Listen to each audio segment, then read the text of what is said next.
Lord, Lord, it's good to be sober on a Sunday morning.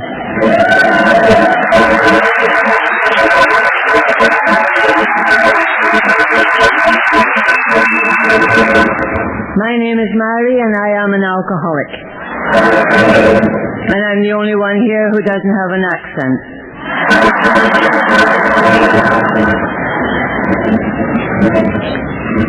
I would like first of all to start by thanking Betsy and Jennifer and Tony and Don and all the committee, Nina, for inviting me to this wonderful experience. When the phone rang, and I always pick it up when it rings, I heard aloha, and I thought, my God, do I know anyone in Hawaii? Did I ever drink in Hawaii? I don't think so.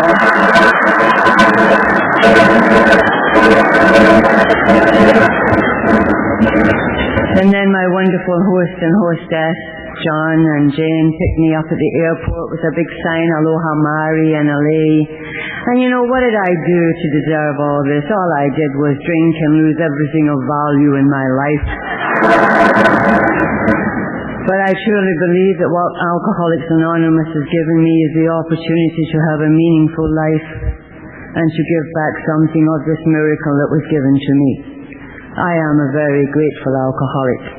And then to hear Amazing Grace played on the pipes. We have a saying in Scotland, it makes your blood boil. And it made my blood boil. And then hearing God Bless America. I want you to know that we feel very deeply for what has happened in Canada where I live now. And that your American flag is flying side by side with the Canadian flag.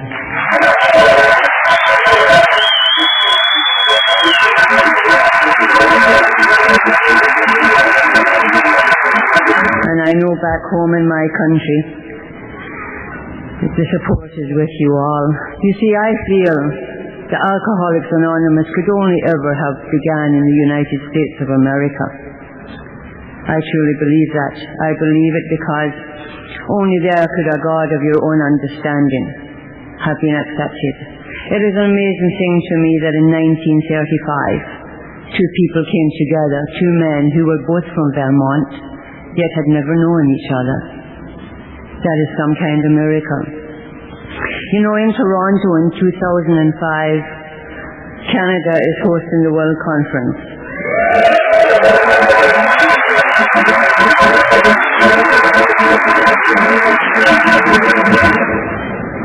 The other day I was listening to a tape that was made in 1965 of Bill Wilson when he was last. We had the World Conference in Toronto in 1965, and Bill Wilson was there. And he was talking about the origins of Alcoholics Anonymous. And he said, you know, to me, the true founding, the beginnings of Alcoholics Anonymous started in Switzerland in 1932. In 1932, an American called Roland Hazard, who was then what they called a dipsomaniac, was sent to Switzerland to see Dr. Carl Jung, who is mentioned in our big book. And Dr. Carl Jung treated Roland for a year, and after a year, he discharged him and said he was cured. And Roland headed back, and through France he stopped for a little while, and somebody asked him the wrong question. They said, would you like a drink? And in a short time he was back in Switzerland, and he said to Dr. Carl Jung, I thought I was cured. Carl Jung, according to AA archive literature, said to him, I misdiagnosed your case. He said, the truth is I have never seen an alcoholic of your type recover. He said, I have heard about them once in a while, but I've never seen one. And what happens is that they have huge emotional displacements, like a spiritual experience, but they're very rare. And Roland said, well, I'm a Christian man. He said, that might not be enough. And Roland went back to the States, enrolled in the Oxford group, and then was asked to go to the assistance of Ebbie, because Ebbie had been taken to court one more time for alcoholism. And these people who went there on behalf of Roland, they asked the judge if they could have Ebbie to look after him and try and get him sober, and the judge discharged him, and they took Ebbie to the Oxford group. And eventually Ebbie went to see his friend, because in the Oxford group at the time you had to testify. You had to say, I used to drink but I don't anymore. And of course the person that Ebbie went to was Bill Willison. And that is the amazing chain of events. We have a saying that coincidence is God's way of staying anonymous, and I think that's true. And the last thing I'll mention about that is in the letter that are in our archives that Carl Jung wrote to Bill Wilson when Bill had said, I want to thank you because only you said that the alcoholic was beyond human aid. Carl Jung wrote back and said, you see, the word for spirit can mean the most depraving poison, or it can mean the highest spiritual experience. An alcoholic drinks spirit. He said, so therefore I think that the formula for the alcoholic is spiritus contra spiritum, which in Latin means spirit against spirit. And I know that for me, the only thing that relieved me of a hopeless condition of mind and body was when I adopted a spiritual program of action through the Fellowship of Alcoholics Anonymous against the spirit in the bottle that I was beyond putting down on my own. So here we are at the 40th Annual Hawaiian Conference. I was coming down the elevator in the hotel, and this man looked at me and said, oh, what is that, interior decorator?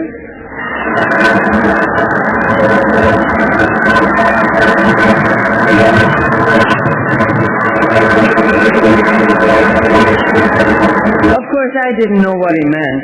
I said, no, it's Alcoholics Anonymous. He said, that's a very difficult thing to give up. I said, well, it's easy with God. And he just looked at me, of course. But then I'm thinking to myself, why did he say interior decorator? And then I look at my name tag and it says, a design for living that really works.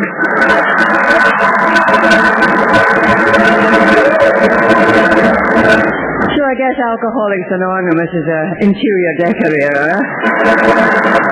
Can I have my card? It's good. It's good. Thank you very much, Wally. I had to get you up here because I know how nervous you are. You don't want to be here alone. Thank you. So, I will tell you what it used to be like, what happened, and what it's like now. Please keep an open mind. I do not speak for Alcoholics Anonymous. Everything I have in my life is through Alcoholics Anonymous. I was born in Scotland and my parents were Irish. I used to think that's why I was nuts. I was always looking for something to blame. Being Irish born in Scotland, I felt like a leprechaun in a Presbyterian church.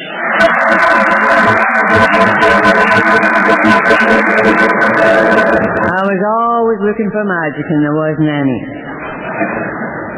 You know, I grew up in a Roman Catholic household. They were good people. I was brought up by my granny and my grandfather. They had 11 children. My father went to sea. That's the only way he could keep any sanity. And my old grandfather was a coal miner. And I loved him. And he taught me to read when I was 4 years old. And he was my hero. But see, every Friday and Saturday night, my old grandfather would go to the bar. And he'd get drunk. And every Friday and Saturday night he'd come staggering down the street, you know, from east to west, the way the drunk walks. And all the neighbours would be laughing at my hero. And my granny would be behind the curtain with a rolling pin and a rosary. the two staples of the Irish household.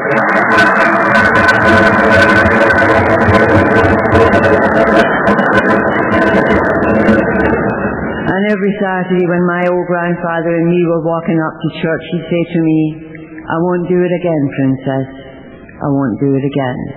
A legacy that I was to bequeath to my children many, many times. I mean it. I won't do it again, son. But sure, every Friday and Saturday night I'd be doing it again. And I learned the inconsistency of that from an early age. And I said to myself, I will never drink. I'm not going to have my family waiting behind curtains with weapons for me. I had something a lot of alcoholics have, although you will never hear Al-Anon give us any credit for it, and that is I had a high IQ.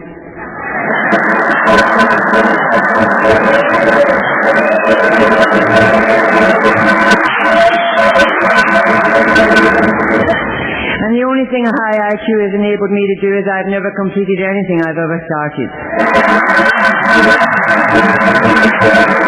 I get bored very quickly. And because of this high IQ, I was sent to a convent to be educated by the psychopathic nuns.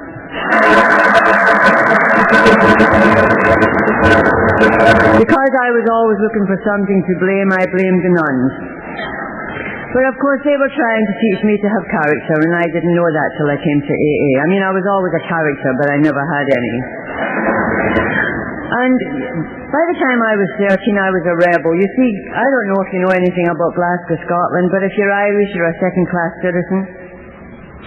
And I used to run with street gangs, and I used to get into a lot of trouble. So in the last couple of years of schooling, before they kicked me out at age 15, I hadn't drank, but I was a bad act. And they refused to teach me, and they used to send me up outside of old Mother Philippa, the old head nun's office. And she used to look like a penguin. And she used to say to me, "If you will read that sign up there, it may do something for your measly little life." And I used to look at this sign, and it said, "Of courtesy it is much less than courage of heart or holiness. But in my walks to me it seems the grace of God is in courtesy." And I thought, courtesy is the last thing I want. Today I learned it. I learned in Alcoholics Anonymous that courtesy is what we have with each other.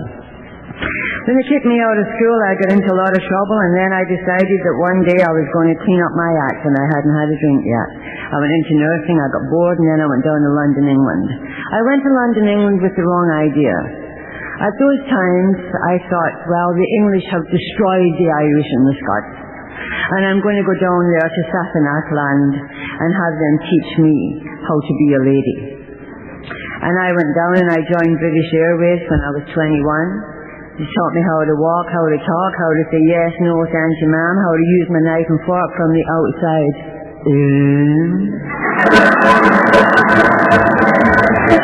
And on the outside I was looking good, but inside I was beginning to fragment. You see, I'd done many things that I was ashamed of. I'd thrown away the God of my understanding a long time ago. I knew that if you got too close to me, you'd see that I really wasn't a very nice person. So therefore I was a loner. I did the next best thing to drinking I could think of, and I got married. I got married and I went to live in Kingston, Jamaica. And it was wonderful. I married a man that I loved, and as much as I knew how to love, and he loved me. He came from an old drum family. He didn't know my origins or who I really was. I had by this time adopted the persona of a lady with British Airways. I had a different accent. He married a figment of my imagination.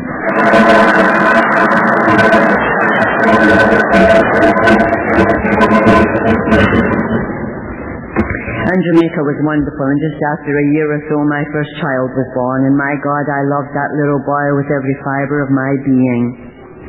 But just after he was born, I thought I was going insane, and somebody said, "Have a drink." And I drank it. And for the first time in my life, my skin fit. That's all I know how to tell you. I at last had found the magic that I had been seeking all my life. Jamaica has 151 proof rum, and it is marvelous. It goes all the way down to your toes. You know, all my life I had looked at other people who had that ease and comfort that Dr. Silkworth talks about in the big book. He says men and women drink because they like the sense of ease and comfort that they get. And all my life I had watched people mix and mingle with an ease that I knew I would never have. Well, you give me 2 glasses of 151 proof rum, and I can work a room. And I am magnanimous. And I will ask you, how are you? And I will listen to what you have to say. And it was wonderful. And because it was so good, I immediately drank on a daily basis. Immediately. I drank every day, and I had an amazing tolerance. Now, my husband was a very well-respected man, and for about 4 years, I just did really well on alcohol. I could get up in the morning and have a little gin and tonic, play some tennis. My second child was born when I was well into my alcoholism, I believe. But I had maids and gardeners to look after my children.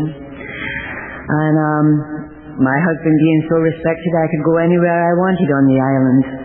And I am a pure alcoholic. But I was looking for something. And in Jamaica you have Rastafarians. And they believe in a God called Jah. And they have these big baskets of, I used to go and listen to them talk about, they read the Old Testament and they're vegetarians and they smoke pot. And I used to go to these things, these meetings, and they have these big baskets of Sensimilia. And they used to say to me, Mary, come try a little Sensimilia, man.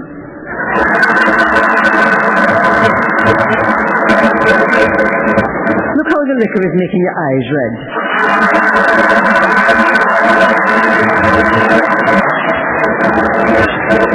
I used to say, I don't want nothing that's going to screw up my brain. I'll stick to liquor, thank you.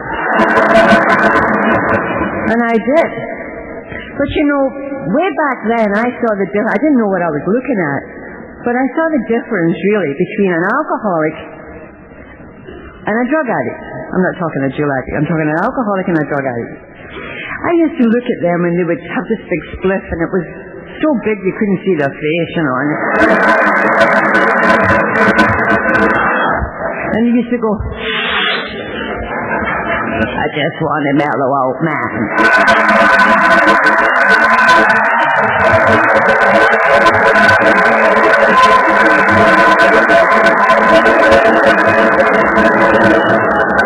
Have a little vision.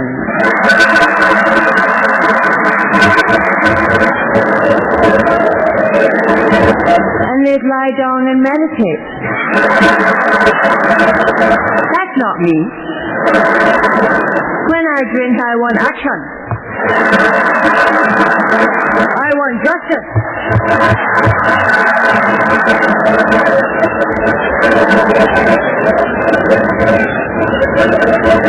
Eventually I was across, we have a book called Living Sober. It says when the cucumber becomes a pickle. I don't know when I became a pickle, but I stand before you a pickle. And I began to become obnoxious. I had the personality change. People now in Jamaica would call me and say, Mary, I'm having a party, please don't come. And I am very sensitive, so I would go anyway.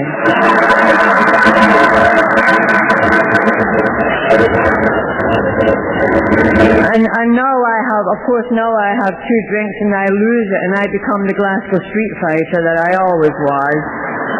I'm not a lady anymore.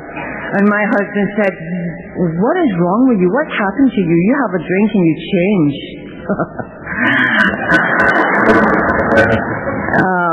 I was speaking in Broad Glass Region, which he didn't quite understand. And he said he was going to call my mother. Now, believe you me, my mother or my family are nobody to be calling about insanity.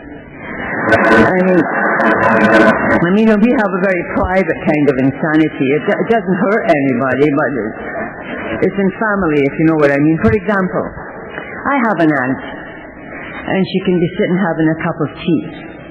And all of a sudden she freezes in time. And people will say, what happened to her? And they say, she's just away, she'll soon be back.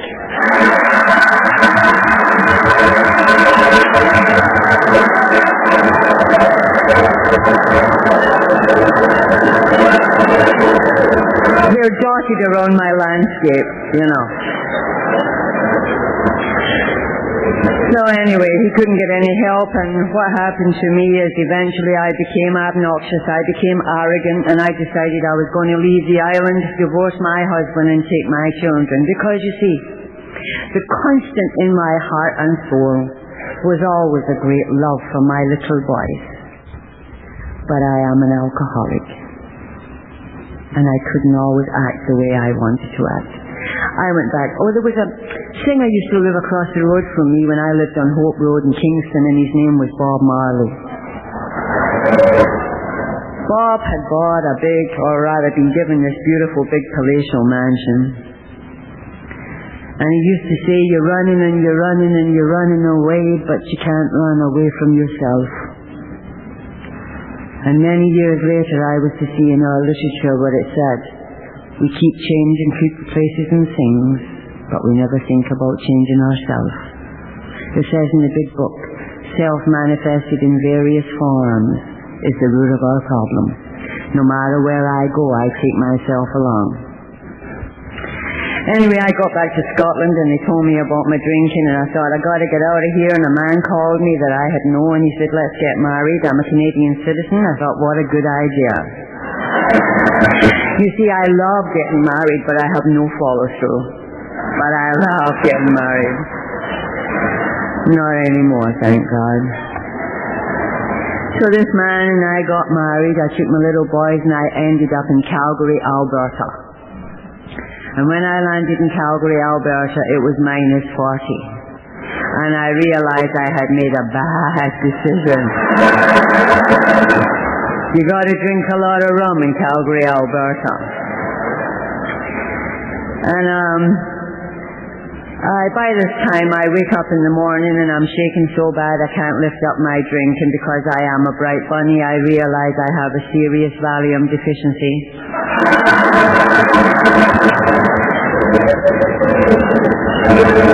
And I get a job as a pharmaceutical rep.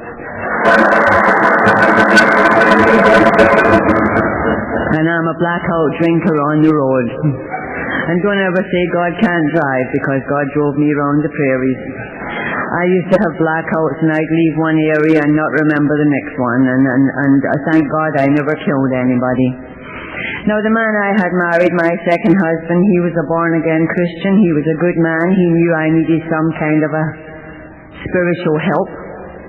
He had me jumping for Jesus for a while, and I didn't drink. But not for long, unfortunately. That wasn't my solution. But the other thing was, he wouldn't work. I used to say to him, don't you think you should get a job? He used to say God would provide. We know that God helps those who help himself, right? So in the end, that nice, gentle man, I sent him away. And now it's just me and my two little boys. And I am the only adult figure that my children have in Canada. And they're 9 and 5. And my little boys would come home and I'd be drunk out, passed out in the carpet. And they'd wake up in the morning and I'd be drunk, passed out in the carpet. I'd drive with them drunk in the back of the car. They'd see me bring people home that I shouldn't have brought home. And the only reason I have any peace with that today is because I have done the amends. And I never ever physically abused my children, but they were a victim of alcoholism as sure as if they had drunk it. And now I know that I need help. I know that I can't stop drinking anymore. I've crashed the company car. I've given up the job, whatever. I can't remember what happened there. And I'm crying for help. And I have something a lot of alcoholics have, and it's called alcoholic telephonitis. I don't know if you've ever suffered from it. Alcoholic telephonitis is a phenomenon that never attacks in a day.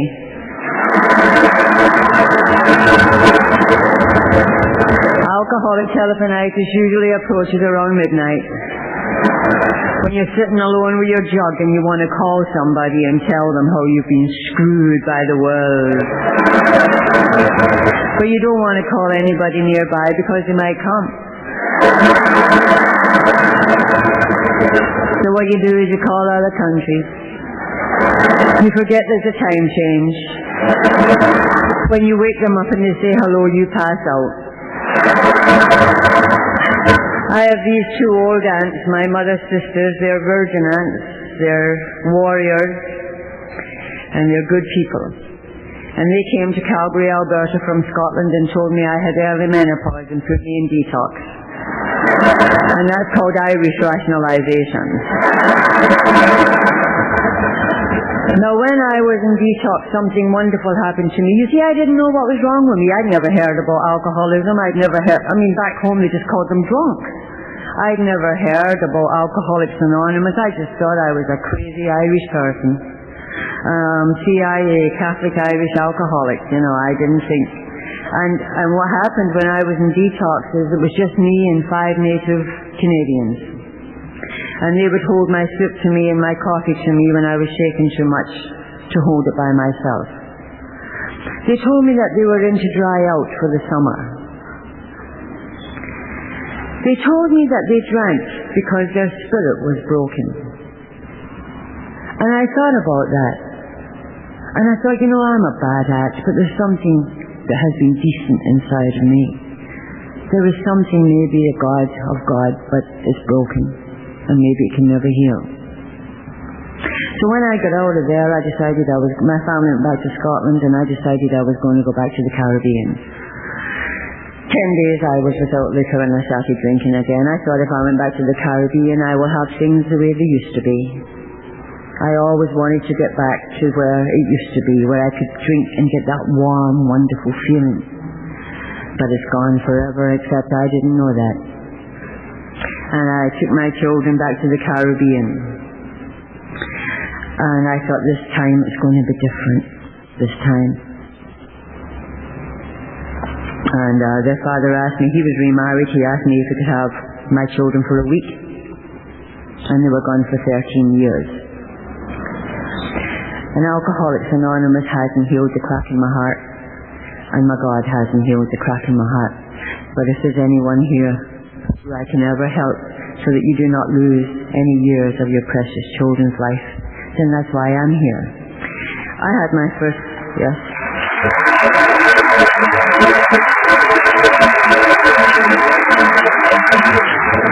I had my first suicide attempt. I drank 151 proof rum and Valium. And,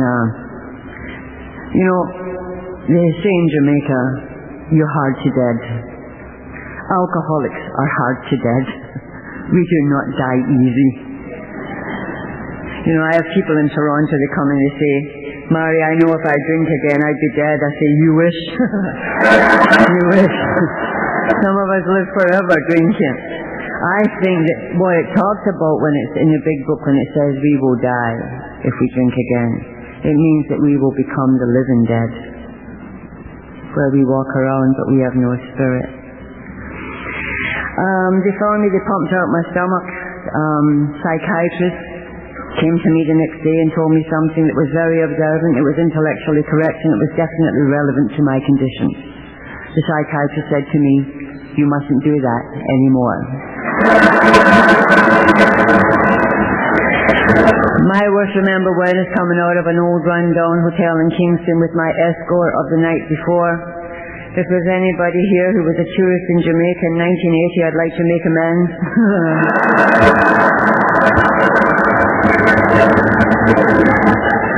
I want somebody to go through the night with me, not because I want a hot, passionate night. I was long past having a hot, passionate night.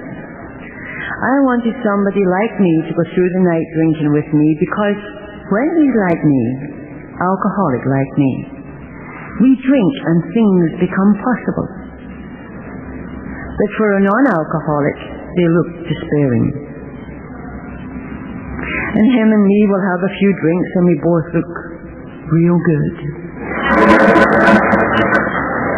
And him and me will go into the enchanted cottage. The only thing is the sun comes up.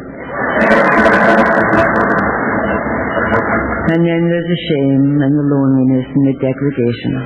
And him and me were walking out of this old hotel and a car passed by with my ex-husband, his new wife and my 2 children that I wasn't allowed to see. And I was to know much more degradation and shame, but that was the worst. I left the island and went to Miami to drink myself to death. It is very difficult. I'd never heard about Alcoholics Anonymous, a drunk of my type. I got a little apartment. I'd drink, pass out, they'd steal my furniture. I'd drink, pass out, they'd steal my clothes. They'd take that which I had to give and that which I did not have to give. I ended up selling my blood for $20 a pint and living at the bottom of Lincoln Road on Miami Beach on Skid Row. And if you can't get there, or you say, I'll never get there, say yet. Say yet. Because if you be an alcoholic of my type, and you have lost everything of value in your life, you will get where I got. And that is why I cannot believe this miracle that I am standing here today, by the grace of God in Alcoholics Anonymous. You know, I started drinking, I was 25, I had long black hair, I was 112 pounds.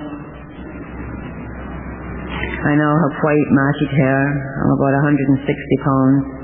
I'm so swollen, not from eating. The only shoes I could get on my feet were a size 10.5 flip-flop. The rubber cut in and was embedded in my feet and I had to have them cut out. I panhandled off an old woman who used to live in Jamaica, an old English woman, and she now lived in Fort Lauderdale. And she got in touch with my parents. And my aunt came again, sobered me up, and asked me where I wanted to go. I said I want to go back to Canada. And I went to Alberta, to Calgary. I had some friends there. Met a man that I'd known for many years. You know, that's the story of my life. Anytime I need a bailout, I fall in love. And this man was a good man, and he said he would help me. And the first time I tried to kill him, he took me to a psychiatrist.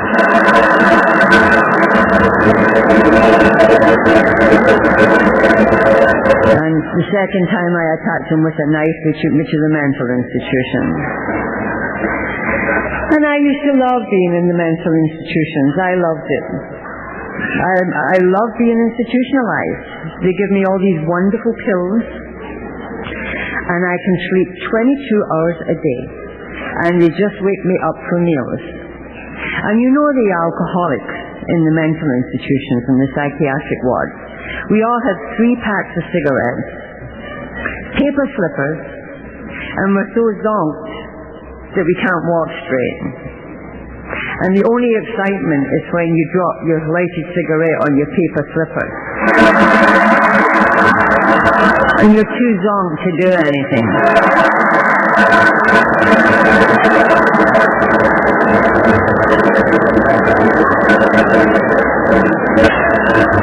And we never tell the truth. The psychiatrist used to say to me, do you drink? I'd say, just a little. Just a little. I'd say, it's a man I've married, you see. I was always blaming something. The last time I was taken there, I was taken by the police, and I was in a lot of trouble. And it took them a long time to get me stable. Every combination of drugs you can think of to try and get me stable. Because I'd gone into the fetal position. I'd just had enough, I think. And just before I was being discharged, the psychiatrist called me and said, I've had to write something to keep you out of court, out of prison. And he let me read it, because he'd looked after me for a few years. And it said, chronic alcoholic, abnormal personality, and depressive. Now those are all true. But I haven't had any medication. Now some people will, but I'm saying I haven't had any. Since the 10th of August 1984, which is my dry date.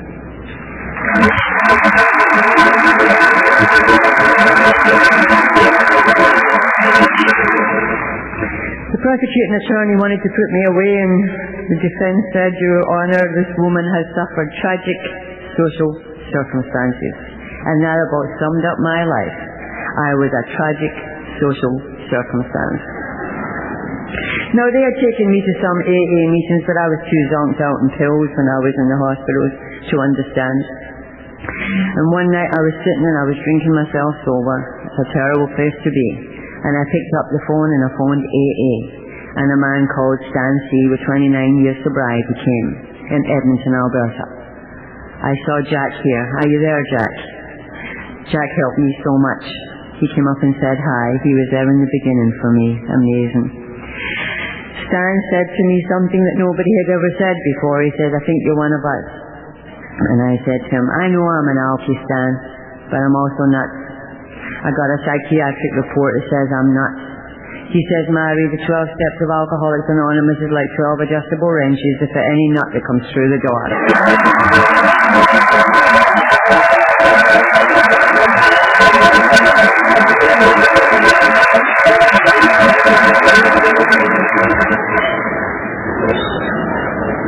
That got my attention. I had 4.5 months, but I couldn't find a God of my own understanding, and I had one slip. I told you my dry date's the 10th of August 1984. On the 9th of August 1984, some people from AA came and they took me to a meeting, and I was in very bad shape. They tell me I was shaking so much, strangers were waving back at me.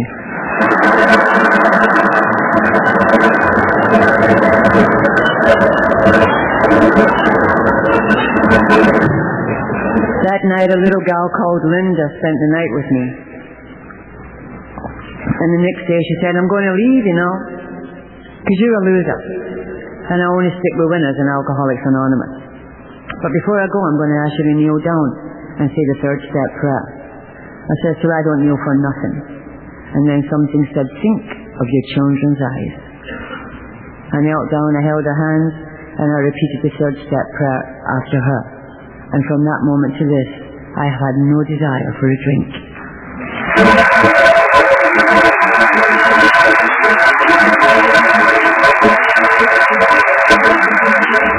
Some unmerited gift of grace was given to me, or if not that, some involuntary surrender where I couldn't take any more. And I am so truly grateful. But does that mean that I'm a well-functioning human being? I don't think so. I mean, I was pretty wingy before I drank. I had a lot of personality defects, and I'm sure going to have them just because I'm not drinking anymore. I remember an old gal out west, she used to say, you got to change. I said, how do I change? I don't think I'll ever change. She says, you quit doing the things you don't like yourself for, and you start doing the things you do like yourself for. And I remember how much I loved AA, but I couldn't hold my head up, because I thought these people, these women, haven't been where I've been. They're better than me. And somebody said, if you start feeling different in the rooms of Alcoholics Anonymous, you're finished. Don't judge. Just let yourself be loved back to health. I couldn't love myself. I was loved back to health, and I loved Alcoholics Anonymous. And I did everything I was asked to do, and I was going to 2-3 meetings a day. And I got a sponsor, and God, what a life it was. I could not believe it. And I had a group called Shifters Group in Edmonton that I loved, and what they did for me was they taught me how to live in society again. And I remember the first time they gave me the key and said, you can open up and set up for the meeting. And I was amazed that they would trust me to do that, because my family wouldn't give me a key. When they gave me money and said, go and get the coffee, and I brought back the change. Not a big deal, but something for me, because I am a thief. I was a thief. And there was an old man called Ernie. He used to say, Mary, if you feel like having sex, have it, but have it alone. It's a lot safer.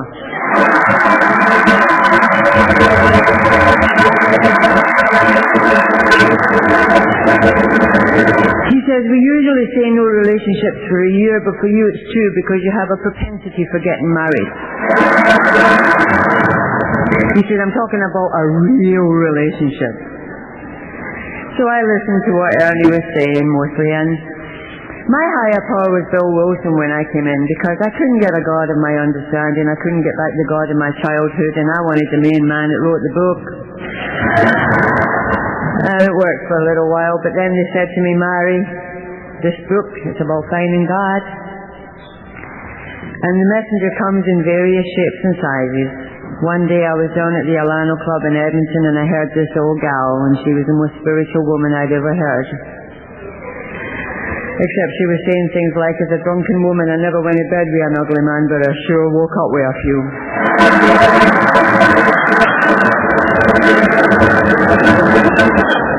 She says, but I don't do it anymore, because I am a lady in Alcoholics Anonymous.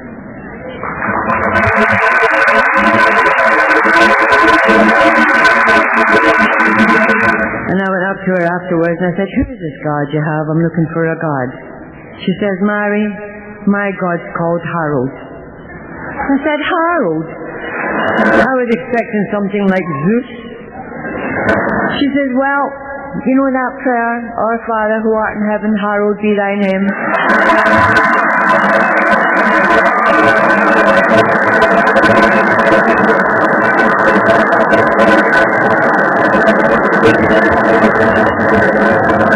She was pulling my leg, of course. Today I think that my God brought me to Alcoholics Anonymous so I could find my God. I believe there is only one God. I don't think it matters how you talk to him, in what language, or under what banner. I believe there only is one great spirit of the universe. And I believe that he is right here, right now, in this cathedral of the Spirit.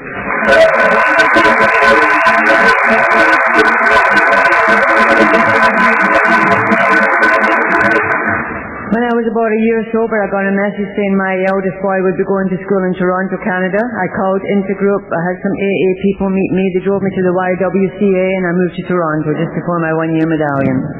They say you shouldn't move for a year, but I wanted to do that. And I was ensconced in the womb of AA. I lived at the YWCA. I got a little job and then I got a better job. I got a little apartment and I was able to see my boy. I got very involved in AA in Toronto. I got a wonderful sponsor, Rini, who then had about 40 years sobriety. She was marvelous. Now here's what happened to me. Ernie had promised me a real relationship when I was 2 years sober. After my boy had done a year's schooling, he went back to Jamaica. And I'm almost 2 years sober and I'm looking good.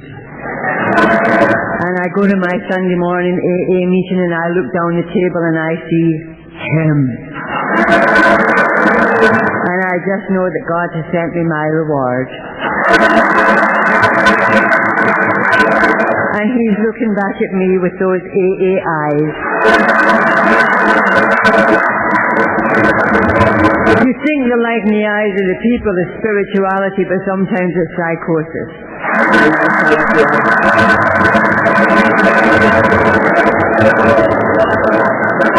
And you know what happens when you meet and you fall in love in AA and you're both still very sick. Now I know some people 2 years sober are well and can have a wonderful relationship, but that wasn't me. And that wasn't him. And what happens is you still go to a lot of meetings because you want to see him or her. And someone asks you to read how it works in your eyes spread across a crowded room. And you just know that God is shining down and you and him are going to walk under the circle and the triangle into the sunset.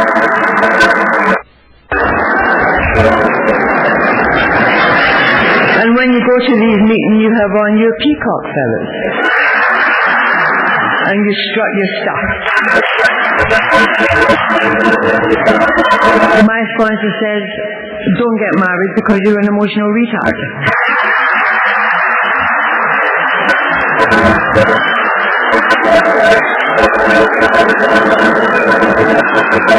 And I knew she was jealous.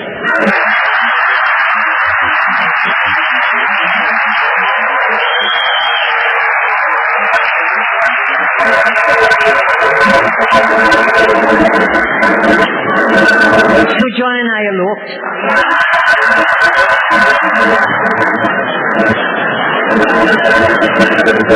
Now let me tell you what happens to those peacock feathers in the close intimacy of marriage. When you're both that sick and you haven't had the personality change as promised through the working of the 12 steps, is that when you're together on an intimate basis every day, One by one, the peacock feathers start dropping off. And in the end, all you have is the same two old turkeys sitting staring at one another.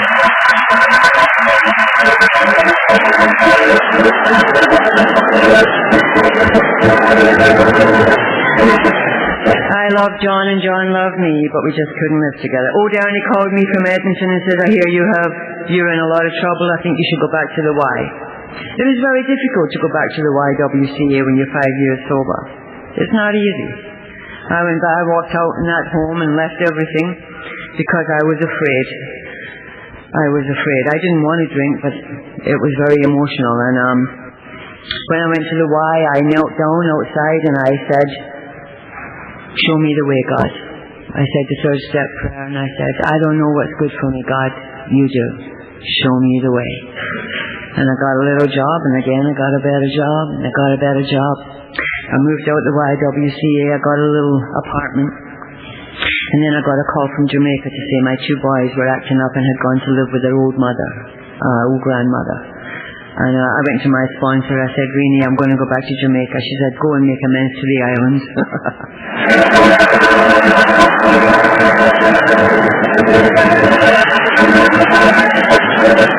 I went back to Jamaica. I lived with my old ex-mother-in-law, my two sons, for a little while. Not long, because they wanted to leave. And one went to Florida and one went to Scotland. I got very active in AA in Jamaica. I started writing for the Jamaican Daily Gleaner there and working with the poor people. And I was able to give something back to this island that I had taken so much from. I got a call in 93, and John, the man I had married in AA, said he wanted to sign a separation agreement, a legal separation agreement. And after 2 years in Jamaica, I went back to Toronto, Canada. And this is something I want to share to you about the way we get to make amends. My mother and father were both dead when I sobered up. They didn't know if I would ever get sober. They didn't even know where I was. And I had a lot of amends to make to people who were dead. Well, John asked me to sign a separation agreement, which I did. And I moved into an apartment in the same building because my two sons were coming to live with me. 10 days later, I was supposed to meet with John, and he didn't show up. And I rang his phone, and no answer. And I went up because I still had a key for his door and turned the key, and the door was bolted on the inside. And I had the door kicked down, and I found John lying on the floor. He'd had a massive stroke. The last I'd seen him was his AA meeting on a Tuesday night, and I found him on Thursday night. The doctors tell me he'd been lying there for 2 nights, all alone, on that cold floor. When I saw him, I'd never ever felt such compassion for a man. He couldn't move, he was paralyzed. And I held him till the ambulance came. And I said, if you live, I will look after you. No matter if there's a legal separation agreement, I will look after you. He was in hospital for about a year. He could never speak again. He couldn't understand the spoken word very well, and he had right arm paralysis. But I took him home. And what I did there, and I believe that God gave me, and please keep an open mind, I'm just saying how I relate to my God, is that my God said, Mary, you weren't able to look after your children, you weren't there for your parents, I'm going to give you John. And it was the most spiritual form of loving that I have ever known. And we had a wonderful few years together. And I would take him to my AA conventions if I could drive there. I'd drive him up and down to Florida. And as I say, he couldn't speak, but he'd look at me sometimes. He'd just look and he'd pat my face. And AA gave me that opportunity. John died 2 weeks ago. I held him till his body grew cold. And then I had them come for him. And it was the end. And I knew that God said, okay, I'm going to give him peace now. And your amends here for this particular part are over. He suffered dreadfully in the end, but I owe so much to God for that opportunity. My two sons, as I said, came back to me of their own volition in 1993. We lived together for 2 years until I couldn't stand it anymore. I mean, I love them so much, and they love me, but they're crazy. And and now they are self-supporting through their own contributions.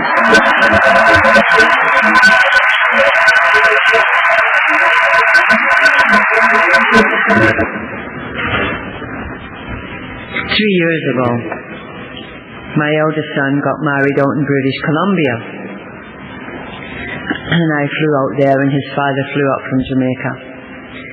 And him and me walked my son down the aisle. Now what is that but a miracle? 20 years ago I had hired 2 Jamaican gunmen to shoot him. He doesn't know that. I'm so grateful to God that I didn't. And he's looking at me and saying, "You're doing so well, isn't it wonderful?" And I'm thinking to myself, you were almost toast, my friend.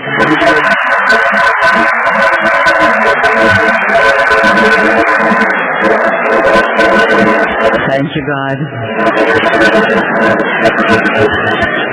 2 years ago, my youngest son got married in Toronto.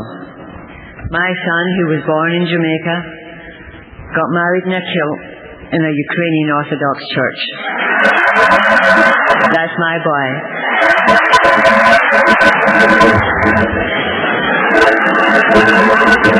And he danced with me to a tune called Mama. Last November, my son in BC presented me with a little grandchild called Nina Mari. And this May, my other son gave me a little grandchild. I was outside the birthing room for the whole experience. And her name is Maya. And the week after we buried my husband, we baptized my little grandchild. And please God, those little grandchildren will never ever smell the alcohol in my breath. The amends have not been easy. My sons saw much, and it took me a lot of work. But in the end, I had to walk the walk. Talk is cheap. It is action, is the magic word. And we have a wonderful relationship today. And there are many things in my life that I could never have believed could have happened. I have a meaningful life today. Alcoholics Anonymous is my dedication and my love. There is a thing called a temenos, which means a sacred place. And that's what this is for me. This is my sacred place. I had to learn many lessons because I always had an edge. I didn't know Alcoholics Anonymous was about taking away the edge. I thought if I lost my edge, I would be nothing. It is a hard thing to give up the edge because you become vulnerable. But I was able to do it. And there's 2 little stories I'll share before I sit down. I used to be a thief, a big-time thief. And when God's ready to remove your defects of character, He'll take them away and you'll never get them back again. No, I would never steal anything when I came into AA, but I always had the little edge, the little hustle, you know. And when I was about 8 years sober, I went to a supermarket and I wanted to buy a cantaloupe. And I look at the cantaloupe and it's $2.50. I said, I'm not paying $2.50 for a cantaloupe. So I get all my other shopping and I check out. At the bottom of the checkout counter is a bag with a cantaloupe in it. And I say, it must be God. I take home the cantaloupe, I eat it. I had an envelope with $40 in it to give somebody. I could not find that envelope anywhere. I call my sponsor and I told her what happened. She said, well, you got to take back the cantaloupe. I said, I ate it. She says, well, you got to go and make amends and pay the money for the cantaloupe.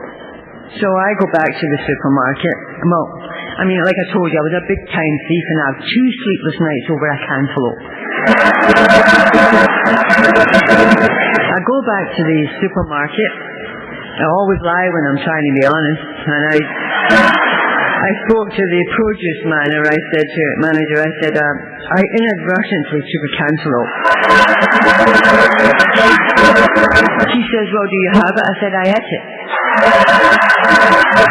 But I'd like to pay the money. He said, well, that's very kind, but we can't take your money unless you have the cantaloupe. But we really appreciate your honesty. I went home and guess what? I found my $40. Does that mean that God's playing hide and seek with my $40? I don't know. But all I know is this, that this is how I see it, as I go along the spiritual road, it becomes narrow. The hustles and the things I used to get away with in my early sobriety are not there for me anymore. Everything I do now, I will have to pay back immediately. The spiritual life becomes as sharp as the edge of a razor. And that is what keeps me straight. I want to be a good human being, but no matter how spiritual you get, you never rise above human being. But now, what keeps me there is God. My God has a thunderbolt. People say to me, God wouldn't hurt you. I say, not your God. Mine would.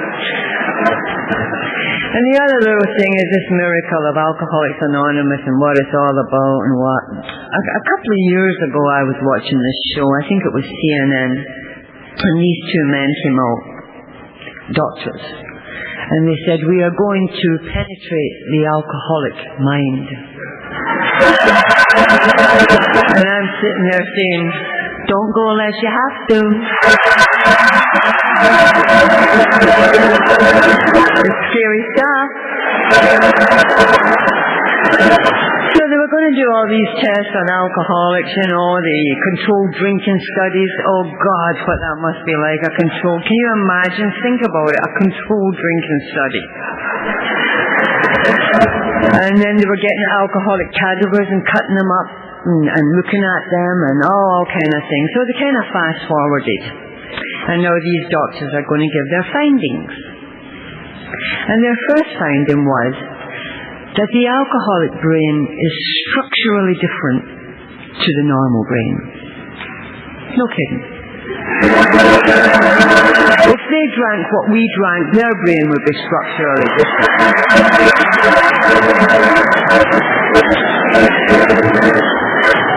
Their second finding is that alcoholism is a mystery.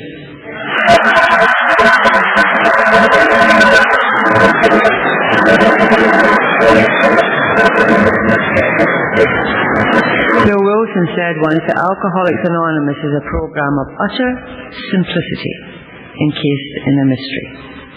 Bill Wilson said once that we don't have churches, we don't own buildings. He says what happens is when we get together, it becomes alcoholics joining together in a room like this, which was just an empty room before. It becomes the cathedral of the Spirit.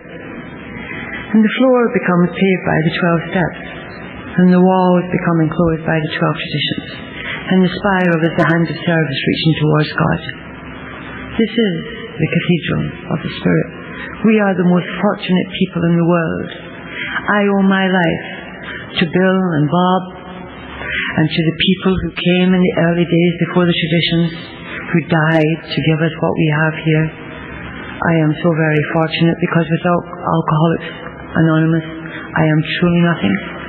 Without the God of my understanding, I am truly nothing. Alcoholics Anonymous is not a success story. Rather, it is the chronicle of our colossal human failure turned to usefulness by the divine alchemy of a loving God. And thank you for having me.